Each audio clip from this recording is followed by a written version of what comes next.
জিন এবং মানব জাতিকে সৃষ্টি করেছি আমার দাসত্ব করার জন্য, গোলামি করার জন্য, আনুগত্য করার জন্য। এখন আনুগত্য কাকে বলে? আমি কিন্তু আজকে মাহফিল কমিটির এক ধরনের আনুগত্য পোষণ করেছি। ওনারা আমাকে দ্বিতীয় মেহমান হিসেবে ইনভাইট করেছিলেন, আমি যথাসময়ে এসেছি এবং মঞ্চে বসছি। তারপরে গিয়া ওনাদের অনুমতি ক্রমেই আপনাদের সম্মুখে কথা বলেছি। এর আগে কি বলেছি? সুতরাং এই কর্ম পন্থার মধ্য দিয়ে আমি তিনাদের আনুগত্য পোষণ করেছি কি করি নাই? যদি আমি এই মঞ্চে উনি বলবার আগে আসতাম, তৃতীয় বক্তার আলোচনা না করতে দিয়ে আমি করতে চাইতাম, তাহলে একটা উচ্ছৃঙ্খল পরিবেশ দেখা দিত, ঠিক কিনা? আপনাদের কাছে একটা নেতিবাচক প্রভাব পড়তো, হুজুর আলেম হইলেও সে আসলে ভালো মানুষ নয়। একজনের মুখের খাবার কেড়ে নিয়ে যে নিজে খায়, সে কি কখনো ভালো হইতে পারে? এই ধরনের একটা মেসেজ আপনাদের কাছে চলে যেত। সুতরাং এবার বলুন, আনুগত্য পোষণ করতে হইলে আল্লাহ তাআলা যাহা বলেছেন তাহা মানার দরকার আছে না নাই? সকলে জিকির করি, লা ইলাহা ইল্লাল্লাহ, লা ইলাহা। যারা পিছনে আছেন, আসলে প্রধান মেহমান কিছুক্ষণের মধ্যেই উনি চলে আসবেন ইনশাআল্লাহ, বিমাশিয়াতিল্লাহ, বিইজনিল্লাহ, বিফাদলিল্লাহ উনি আসবেন। উনি আসার পূর্বে যদি পরিবেশ সুন্দর না হয়, তাহলে কিন্তু একটা অবস্থা ভিন্নতর হয়ে যাবে।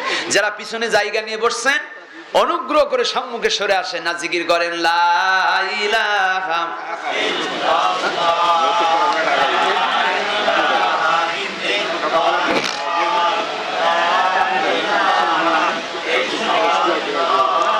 লা ইলাহা ইল্লাল্লাহ মুহাম্মাদুর রাসূলুল্লাহ সাল্লাল্লাহু আলাইহি ওয়াসাল্লাম।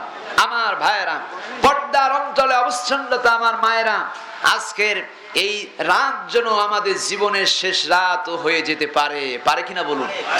এখনো মুহূর্তে যদি আমাদের মর্দে মৌতে আমরা কেউ মোতালা হই, তাহলে জান্নাতের এই পরিবেশ থেকে আল্লাহ যেন আমাদের সেই সুন্দর জান্নাতের ভিতরে যাওয়ার তৌফিক দান করে বলে আমিন। আমাদের সৃষ্টি করা হলো একটা ভীষণ নিয়ে।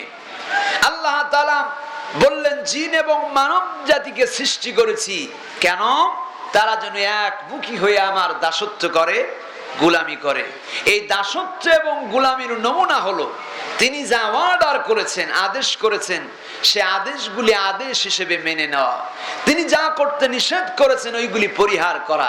যেই ব্যক্তিগুলি আদেশ আর নিষেধ দুইটাই মানতে পারলো, এরাই হলো পূর্ণাঙ্গভাবে আনুগত্য করলো। বলেন সুবহানাল্লাহ।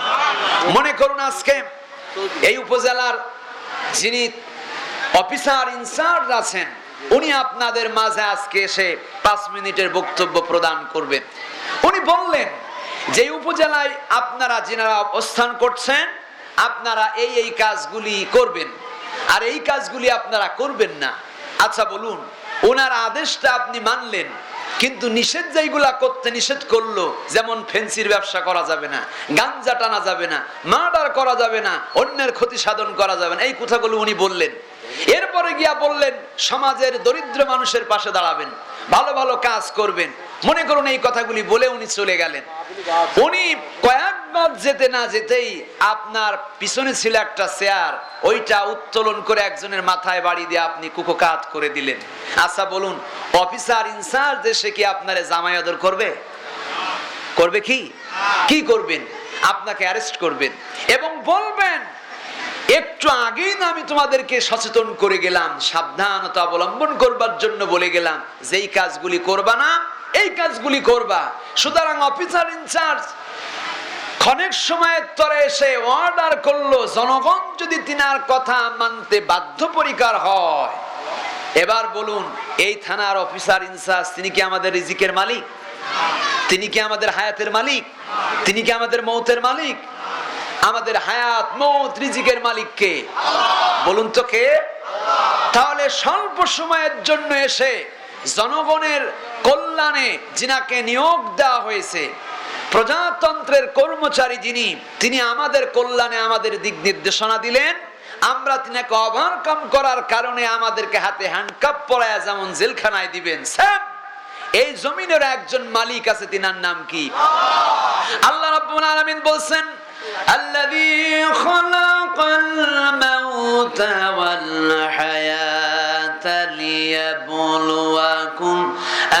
আইয়ুকুম আহসানু আমালা। মৃত্যু এবং জীবন এই দুটিকে সৃষ্টি করা হয়েছে পরীক্ষা করার জন্য। কি করার জন্য? তিনি দেখতে চান যে আমাদের মধ্যে কে কর্মে কেমন শ্রেষ্ঠ, বলেন সুবহানাল্লাহ। এখন যারা এশার নামাজ পড়েননি, মাহফিলে এসেছেন, অনেকে আছেন না, হয়তো ফজরও পড়বেন না এমন নিয়ত করেই বসে আছেন যে ওয়াজ শুনে চলে যাব, কিন্তু এশা পড়ি নাই, ফজরও পড়বো না। আচ্ছা, এই মাহফিল না শুনলে কবিরা গুনাহ হবে এমন কোন কথা আছে নাকি? কিন্তু নামাজ না পড়লে আপনি যে মুসলমান না, এ কথা বলছেন কে? আল্লাহ রাব্বুল আলামিন কোরআনে কারীমের ভিতরে বলেন, যে ব্যক্তি ইচ্ছা করে নামাজ ছাড়লো, মান তারাকাস সালাতা মুতাআম্মিদান ফাকাদ কাফার, যে ব্যক্তি ইচ্ছাকৃতভাবে এক ওয়াক্ত নামাজ ছেড়ে দিল, আল্লাহ রাব্বুল আলামিন বললেন সেজন্য কুফরি করলো, বলেন নাউজুবিল্লাহ। কিন্তু এরা মাহফিল যদি কয়েকশও না শোনেন, আপনাকে কেউ বলবে যে আপনি কাফের হইছেন, অস্বীকার করছেন? এ কথা বলবে না। হাদিস তার প্রোটেকশন দিচ্ছে। ব্যাখ্যায় গিয়ে হাদিস বলছে, বাইনাল আবদি ওয়া বাইনাল কুফরি তারকুস সালাহ, মুসলমান আর কাফিরের মধ্যে পার্থক্য হলো নামাজ। বলুন তো কি? সুতরাং যার নামাজ নেই, সে যত বড়ই নেতা হোক, সে মুসলিম দাবি করার অধিকার রাখে? বলেন রাখে কি? এ কথা কার? সুতরাং আমাদের বুঝতে হবে, আমাদের ফিরে আসতে হবে কোরআনের কাছে। কেন? আল্লাহ রাব্বুল আলামিন পরকালের ওই ময়দানে বান্দাকে জিজ্ঞাসা করবেন না সর্বপ্রথম যে তুমি কোন নেতার অনুসারী ছিলে, কোন পথ ধরে চলতে, কথা বলবেন না। কিয়ামতের দিন পর হাশরের ময়দানে বান্দার প্রথম যে হিসাব নেবেন, আল্লাহ রাব্বুল আলামিনের হাবিব বলেন, নাওয়ালু মা ইউহাসাবু বিহিল আবদু ইয়াউমাল কিয়ামাতিস সালাম। কিয়ামতের দিন পর হাশরের ময়দানে বান্দার প্রথম যে হিসাব হবে সেটা কি? বলেন তো কি?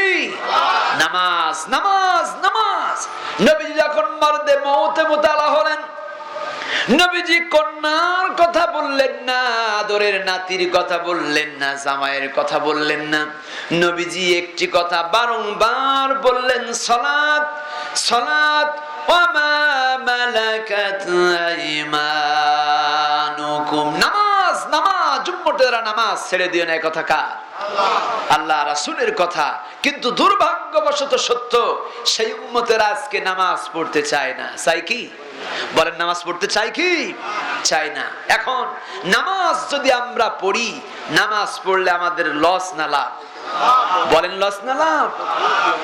রেইনকোট আমরা শীতের সময় কেউ পরি না। রেইনকোট কোন সময় পরে? প্রবল বৃষ্টি বর্ষণ হচ্ছে, বাড়ির বাইরে বের হওয়া প্রয়োজন বোধ মনে করেছে, এজন্য রেইনকোট পরা হয়, যাতে করে এই বৃষ্টি থেকে সে পরিত্রাণ লাভ করতে পারে। কিন্তু প্রচন্ড ঠান্ডা, শরীরের ভিতরে রোমগুলো খাড়া হয়ে যাচ্ছে, শরীরের ভিতরে কাঁপুনি উঠে যাচ্ছে, এখনো মুহূর্তে কম্বল বা আপনার শীতের সময় আমরা যে পোশাকগুলো পরিধান করি, সোয়েটার বলি বা জাম্পার বলি, যার আঞ্চলিক ভাষায় যেটাই আমরা বলি না কেন, কেউ দেখছেন শীত নিয়ন্ত্রণ করবার জন্য রেইনকোট কেউ পরছে? কখনো দেখছেন কি? দেখেন নাই। কেন দেখেন নাই?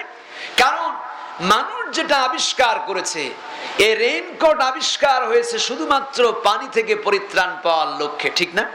এজন্য বৃষ্টি মৌসুম ছাড়া অন্য মৌসুমে রেইনকোট কেউ পরে না। এবার বলুন, নামাজ এইটা কোন মৌসুমের ইবাদত? নামাজ শুধুমাত্র রমজানের মৌসুমের ইবাদত, তাই না? নামাজ কোন মৌসুমের ইবাদত? শুধুমাত্র দুইটা ঈদের মৌসুমের ইবাদত, তাই না? তাইলে পরে আপনারা বললেন রমজানের মৌসুমের ইবাদত না, আবার দুই ঈদের মৌসুমের ইবাদত না, তাইলে বুঝি শুধুমাত্র জানাজার সময় মৌসুমের নামাজ, ঠিক কিনা? আল্লাহ রাব্বুল আলামিন নামাজের উপকার সম্বন্ধে বান্দাদেরকে অবহিত করছেন। নামাজ যদি বান্দা পাবন্দী হয়ে পড়ে, নামাজ যদি সুন্দর করে সুশৃঙ্খল ভাবে আদায় করে, আল্লাহ রাব্বুল আলামিন কোরআন কারীমের ভিতরে নামাজের কোড করে দিচ্ছেন, ইন্না সালাতা তানহা আনিল ফাহশাই ওয়াল মুনকার। নিশ্চয় বেশক নামাজ মানুষের সকল প্রকার ফায়সা থেকে ফিরায়, বলেন সুবহানাল্লাহ। কিন্তু রেইনকোটের কোম্পানি কি বলছে সকল প্রকার দুর্যোগ মোকাবেলা করার জন্য আমাদের রেইনকোটই যথেষ্ট? বলছে কি কখনো? শুধুমাত্র পানি মোকাবেলা করার জন্যই সে যথেষ্ট, অন্য কোনো কাজে লাগানো যায়? কিন্তু আল্লাহ তাআলা বললেনটা কি? সর্বজনীন একটি লেটারে ছাড় গাইড বুক থেকে তিনি জানিয়ে দিলেন যে নামাজ যারা পড়বে, নামাজ সকল প্রকার অন্যায় অপরাধ অপকর্ম থেকে ফিরায়, বলেন সুবহানাল্লাহ। এখন আমরা নামাজ পড়ে অপরাধ করি কিনা? বলেন আমরা নামাজ পড়ার পর মিথ্যা বলি কিনা? নামাজ পড়ার পর অন্যের আল ঠেলি কিনা? নামাজ পড়ার পর যুবকেরা ফ্রি টক টাইমে অন্যের মেয়ের সাথে মেসেজের আদান প্রদান করে কিনা? নামাজ পড়ার পরে গিয়া 3 শতক লিখবার নাম করে 3 বিঘা সম্পদ লিখে নেওয়ার মতো মানুষ এই সমাজে আছে কিনা? বলেন আছে না নাই? নামাজ পড়বার পরে নিরপরাধ মানুষদেরকে অপরাধী বলে সাব্যস্ত করার মানুষ বুঝে এই সমাজে আর নাই? আছে কি? এরা কি আজকে না, এর পূর্বেও ছিল? সুতরাং নামাজ আপনার পড়লেই হবে না। নামাজ পড়লেই কি হবে? জমিনে আপনি ধান রোপণ করবার জন্য গিয়েছেন, আসলে কি ধান রোপণ করে না গাছ? রোপণ করা আর বপন করা শব্দ কিন্তু দুইটা। রোপণ করা হয় কোনটা? বলেন। রোপণ করা মানে চারা লাগানো, যেটা আপনাদের আঞ্চলিকতায় বলেন কি লাগানো, তাই না? আসলে কি এটাকে লাগানো বলে নাকি?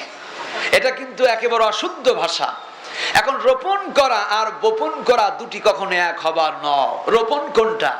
যেটা মাটি খনন করে গর্ত করার পর সুন্দর করে আমরা একটি জায়গা তৈরি করে ওখানে মাটি দিয়ে তাকে প্রতিস্থাপন করি, এটাকে আমরা রোপণ করা বলি, ঠিক কিনা বলেন? এরপরে গিয়া উর্বর জমিতে আমরা বীজ কিনে এনে তার সঠিক আর্দ্রতা অনুধাবন করে বীজগুলি আমরা বপন করে আবার মই দিয়ে আমরা সেটাকে ঢেকে দেই, যাতে করে সঠিক তাপমাত্রা পেয়ে এই বীজটা অঙ্কুরিত হতে পারে, ঠিক কিনা বলুন? এখন যেই জমিনের আর্দ্রতা নষ্ট হয়ে গেছে, যার উর্বর শক্তি নষ্ট হয়ে গেছে, চৌচির হয়ে আছে, এমন জমিনে যদি আপনি ধানের বীজ বপন করে আসেন, বলুন তো কয়েক বছর পার হইলেও জমিনে যদি পানি না দেন, আর্দ্রতা ফিরে না পায়, একটি চারা অঙ্কুরিত হবে কখনো? হবে কি? তাহলে আপনি যদি ফসল উৎপাদন করতে চান, তাহলে কৃষি অধিদপ্তর যে নমুনা একটু ম্যানুফ্যাকচার আপনাদের সম্মুখে তুলে ধরেছে, ওইটা যেমন আপনি মানলে পরে বাম্পার ফলন পান, সেম মুহাম্মদ সাল্লাল্লাহু আলাইহি সাল্লাম মাস্টার ট্রেনার হিসেবে এই পৃথিবীতে নামাজ যেভাবে পড়লে পরে কল্যাণের দ্বার প্রান্তে পৌঁছানো যায়, ওনাকে অনুসরণ করে যদি আমরা নামাজ পড়তে পারি, ওই নামাজই আমাদের পাপ থেকে ফিরাতে পারবে, বলেন সুবহানাল্লাহ। আপনি নামাজ পড়ছেন বল্টু মিয়ার দেখে, কার দেখে? বলেন কার দেখে? আপনি নামাজ পড়ছেন ঝন্টুর দেখে, মন্টুর দেখে, বল্টুর দেখে। আপনার নামাজ তো ঝন্টু মন্টু বল্টুর দেখে পড়ার কথা নয়, কার দেখে? আরে মিয়া, আল্লাহর কি দেখা যায় নাকি? আল্লাহ রাব্বুল আলামিনের হাবিব হলেন মাস্টার ট্রেনার, তিনি আমাদেরকে শিক্ষা দিয়েছেন কিভাবে নামাজ পড়তে হবে। নবীজি বলেছেন, সল্লু কামা রাআইতুমুনি উসাল্লি, নামাজ পড়বা ওইভাবে যেভাবে আমাকে পড়তে দেখেছো। এখন রাসূলকে কি কেউ দেখছেন? রাসূলকে কেউ দেখছেন? দেখেন নাই। এখন যেহেতু রাসূল নাই, তাইলে আমরা নামাজটা শিখবো কোথা থেকে? নবীজি যে নামাজ পড়েছিলেন কোন ভাবে, এটা কি কোরআনে লেখা আছে? নামাজ কত ওয়াক্ত, কত রাকাত, কিভাবে নামাজ পড়তে হবে, এটা কি কোরআনে আছে? আছে কোথায়? আর আপনারা কি কষ্ট পাচ্ছেন? আসলে আমি তো এত বড় আলেম নয়, আপনারা আমার চেয়ে অনেক ভালো জানেন, এজন্য আপনারা কথা বলছেন না। আমার ভাইয়েরা, এই ভাঙ্গাচোরা মানুষকে নিয়ে এসে যদি মঞ্চে বসানো হয় আর আপনাদের মতো জ্ঞানীদেরকে সম্মুখে রাখা, একটা লজ্জার ব্যাপার আমার জন্য। সুতরাং আমার ভাইয়েরা, যে কথা বলছিলাম সেটা হলো এই, রাসূল বললেন নামাজ পড়বা ওইভাবে যেভাবে আমাকে পড়তে দেখো। এখন আমরা কি রাসূলকে দেখেছি? কাজী নজরুল ইসলাম কি আর বেঁচে আছে? কিন্তু ওনার জীবনী কোথায় পাওয়া যায়? বলেন তো কোথায়? নবীজি কি জিন্দা আছেন? তিনি কি আমাদের মাঝে আছেন? কিন্তু ওনার জীবনী কোথায় পাওয়া যায়? হাদিসের ভিতরে। বলেন তো কোথায়? তাহলে নবীজির জীবনের এমন কোন অধ্যায় নাই, এমন কোন চ্যাপ্টার, এমন কোন দিন নাই, এমন কোন সময় নাই যেটা হাদিসের ভিতরে স্থান পায় নাই। বলেন সুবহানাল্লাহ। আমার রাসূল নামাজ পড়তেন কিভাবে আর আমরা পড়লাম কিভাবে? আমাদের নামাজ এই জন্যই হচ্ছে না। রাসূল করিম সাল্লাল্লাহু আলাইহি সাল্লামের সাহাবী হযরতে হুযায়ফা রাদিয়াল্লাহু তাআলা আনহু ইয়ামেন সফরে গেলেন। কোথায়? মনে করুন এই মহেশপুর এলাকায় হযরতে হুযায়ফা রাদিয়াল্লাহু তাআলা আনহু এসেছেন। উনি এসে আপনাদের সঙ্গে মসজিদে নামাজ পড়লেন। তো নামাজ শেষ করবার পর উনি একজন প্রবীণ বয়োবৃদ্ধ মানুষের শরণাপন্ন হলেন। এরপরে গিয়া ওনার সাথে কুশল বিনিময় করলেন, পরিচয় করলেন। তিনি বললেন, আপনি কি আমাকে চিনেন? উনি বললেন না। হযরতে হুযায়ফা বললেন, আমি আল্লাহ রাসূলের সাহাবী। বলেন সুবহানাল্লাহ। আচ্ছা, রাসূলের সাহাবী এই কথা শুনে তার মধ্যে মহব্বত কি বাড়ছে না কমছে? মনে করুন আপনার গ্রামে একজন ব্যক্তি আসলো, আপনি চিনেন না, জানেন না, কুশল বিনিময় হলো। এরপরে গিয়ে আপনার জিজ্ঞাসা করলো আপনার নামটা কি? আপনি বললেন আব্দুর রহমান। আপনার বাবার নাম কি? আপনি বললেন আব্দুল কুদ্দুস। ও আচ্ছা, কুদ্দুস ভাইয়ের ছেলে তুমি? যখন আপনার বাবারে ভাই বলল তখন আপনার ভিতরে কেমন ফিলিং জাগ্রত হলো বলেন? তার প্রতি একটা সহানুভূতি, একটা ভালোবাসার উদ্রেক দেখা দিল। আপনি কি আমার আব্বুকে চিনেন? অবশ্যই চিনি। সুদীর্ঘদিন একই কাতারে নামাজ পড়েছি, একই সাথে উঠা বসা করেছি। তাইলে আপনি আমাদের বাড়িতে চলেন, এই কথা বলবেন কিনা? কিন্তু যদি উনি কথা না বলেন, পরিচয় না দেন, পরিচিতি লাভ না করেন, তাহলে আপনিও কথা বলবেন না এবং উনিও সম্মান পাবেন, আপনিও স্নেহ পাবেন না। হযরতে হুযায়ফা সুন্দর করে পরিচয় দেওয়ার পর উনি ওনার দিকে আরো এগিয়ে আসলেন। হযরতে হুযায়ফা জিজ্ঞাসা করলেন, চাচা আপনি যে নামাজ পড়লেন এই নামাজটা কতদিন যাবত পড়েন? কি বললেন? 40 বছর। কত বছর? এখানে সামহাও বর্তমান এখানে যারা আছে আমার মনে হয় 40 বছর একাধারে নামাজ কাজা না করে আছে এমন লোক পাওয়া বড়ই দুষ্কর।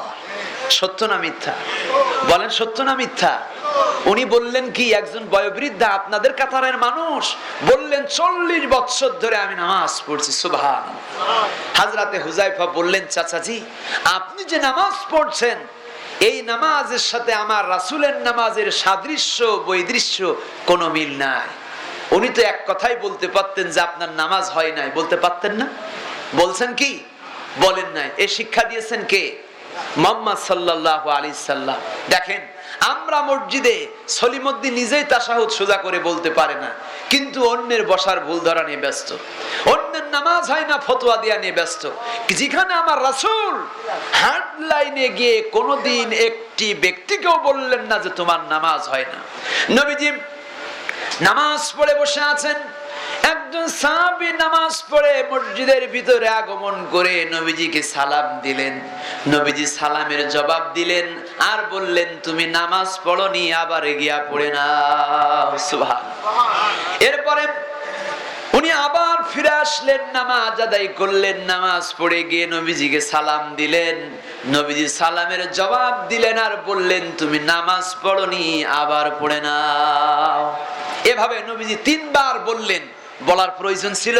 বললেই তো হইতো যে তোমার নামাজ হচ্ছে না, তোমার নামাজ হয়নি। বলছেন কি?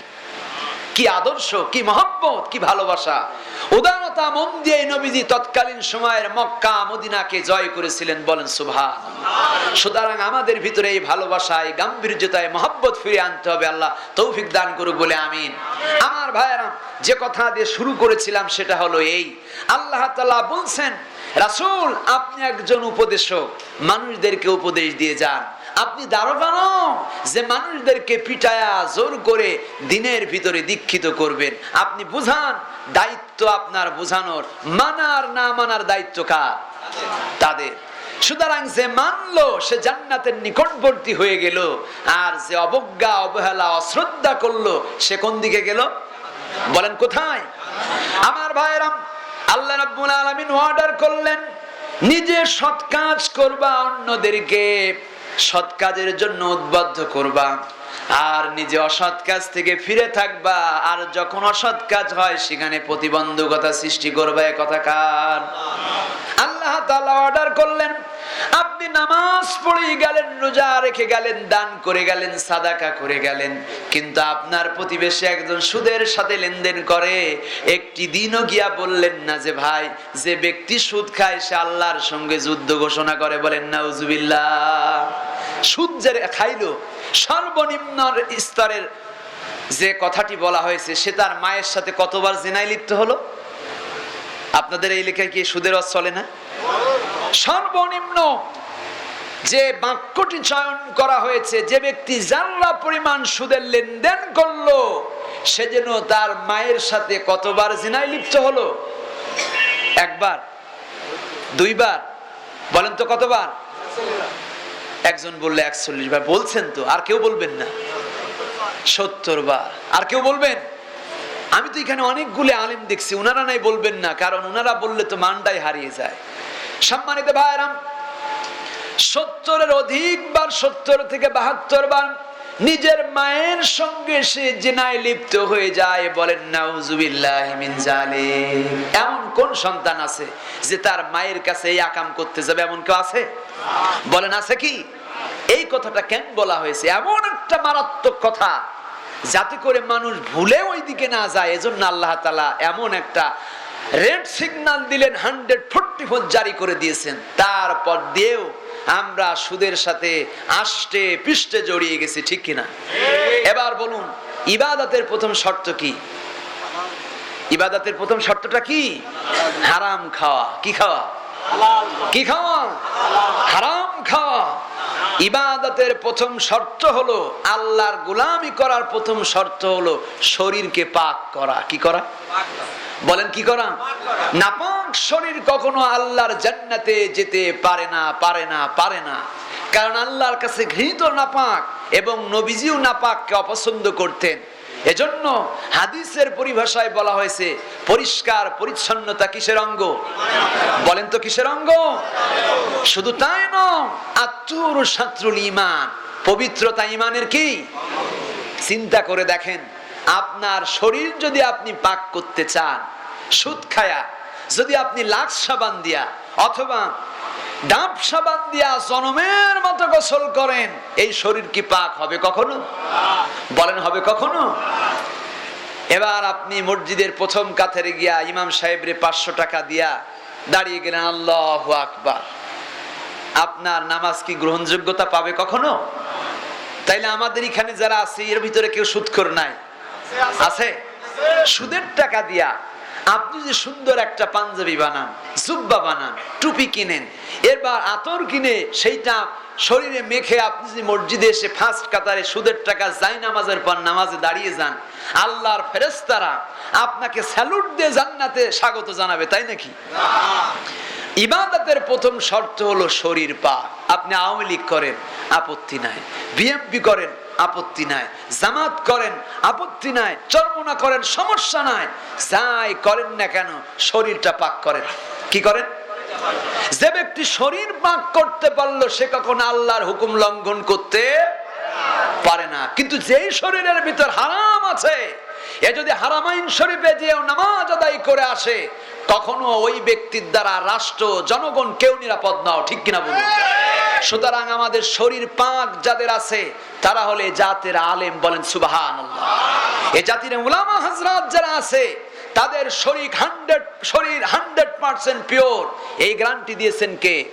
আল্লাহ তাআলা 1500 বছর পূর্বে আলেমদের সম্বন্ধে কোরআন কারীমের হেডলাইনে গিয়ে বলছেন, আল্লাহ রাব্বুল আলামিন বলছেন, আমার বান্দাগণের ভিতরে তারাই সবচাইতে আমাকে বেশি ভয় পায় যারা হলো আলিম। বলুন সুবহানাল্লাহ।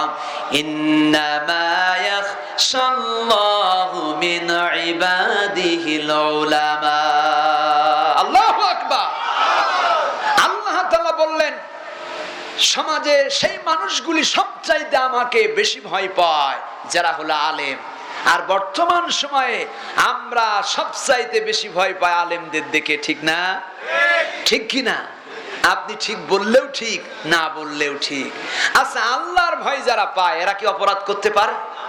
এই মহেশপুর এলাকায় আপনারা যারা আছেন, কেউ কি বলতে পারেন কোন মসজিদের ইমাম কারো বাড়িতে ডাকাতি করতে গিয়া ধরা পড়ছে এমন নজির আছে? বলেন আছে?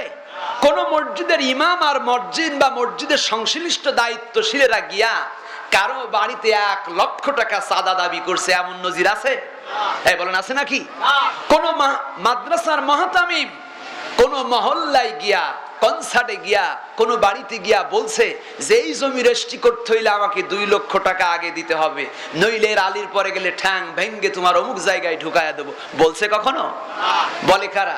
যারা আলেম না তারা। ঠিক কিনা বলুন? আপনারা কি আমার কথা রাগ করছেন? আল্লাহ তাআলা আলেমদের মর্যাদা দিলে আকাশচুম্বী, আর সে আকাশচুম্বী জনপ্রিয়তা থেকে আমরা মাটির সাথে ধসিয়ে দিতে চাই। এ দ্বারা আমরা বুঝাতে চাই যে আমরা আল্লাহর বিপক্ষে অবলম্বন করেছি। ঠিক কিনা বলেন? শুধু আল্লাহ তাআলাই আলেমদের মর্যাদা দেন নাই, মুহাম্মদ সাল্লাল্লাহু আলাইহি সাল্লাম বলছেন আল উলামা ওয়ারাসাতুল আম্বিয়া, যারা আলেম এরা হলো আমার ওয়ারিস, এরা আমার কি? সুতরাং তোমরা যারা আলেমদের পদমর্যাদা নিয়ে সিনেমিনি খেলবা, আজ হোক কাল হোক, কালের বিবর্তনে জাহান্নামের ভিতরে দীক্ষিত হয়ে যাবা। ঠিক কিনা বলুন? সুতরাং আপনাদের আমি বিনয়ের সাথে বলতে চাই যে আল্লাহ তাআলা আলেমদের মর্যাদা কোরআনের ভিতরে সূচ্য করেছেন, যে আলেমদের মর্যাদা নবীজি হাদিসের ভিতরে সন্নিবেশিত করেছেন। এই আলেমদের নিয়ে কখনো সিনেমিনি খেললে আমরা মেনে নিতে পারি না, পারবই না। কারণ আল্লাহ রাসূল সাল্লাল্লাহু আলাইহি সাল্লাম বলেছেন আল মারউ মা মান আহাব্বা, তুমি যার সঙ্গে মহব্বত করবা, আহাব্বা ইউহিব্বু, তার মানে হলো ভালোবাসা। কি আমরা ইংলিশে বলে কি? আমি যদি কাউকে ভালোবাসি, ইংলিশে আমরা কি বলি বলেন তো? মাশাআল্লাহ। জীবনে বলছেন কাউকে? সম্মানিত ভাইরা, আমরা কাউকে ভালোবাসলে ইংরেজিতে একটা ওয়ার্ড, একটি সেন্টেন্স আমরা ইউজ করে থাকি। সেম বাংলা, আমরা বাংলা ভাষাভাষী মানুষ, আমরা বাংলা বলতেই স্বাচ্ছন্দ্য বোধ করি। আমরা সম্মুখে গিয়া বলি তোমাকে আমার ভালো লেগেছে, আমি তোমাকে ভালোবাসি। ঠিক কিনা? এখন এই ভালোবাসা 2 ধরনের হয়। ভালোবাসা কয় ধরনের? একজন ভালোবাসে এই দুনিয়ার স্বার্থ হাসিল করার জন্য, আর এক শ্রেণীর মানুষ ভালোবাসা আল্লাহ সন্তুষ্টি অর্জন করার জন্য। তাইলে ভালোবাসা কয় ধরনের? দুনিয়ার স্বার্থ হাসিল করবার জন্য যে মানুষগুলি আপনার ভালোবাসে, এই ব্যক্তির কাছে আপনি নিরাপদ নন। আজকে 500 টাকা দিচ্ছেন এজন্য আপনার পিছনে স্লোগান দেয়, কালকে যখন 500 টাকা দিবেন না আপনার পিছনে চেয়ারও খুঁজে পাওয়া যাবে না।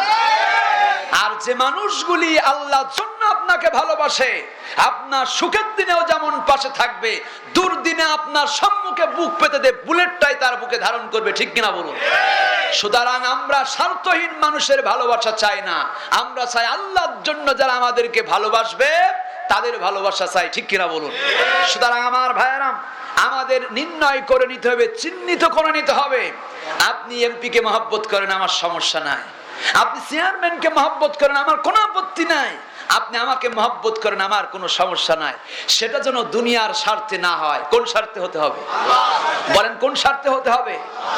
যখন এদেশ স্বাধীন হয়েছিল 1971 সনে, আপনারা ইতিহাস জানেন, সেই স্বাধীনতার সময় যে আকাশচুম্বী জনপ্রিয়তা যার ছিল, তিনার একটি ভাষণে সারা বাংলাদেশ একেবারে উত্তাল তরঙ্গমেলায় রূপান্তরিত হয়েছিল। সেই ব্যক্তিকেও আকাশচুম্বী জনপ্রিয়তা থেকে পাশের মানুষে শেষ করে দিয়েছে।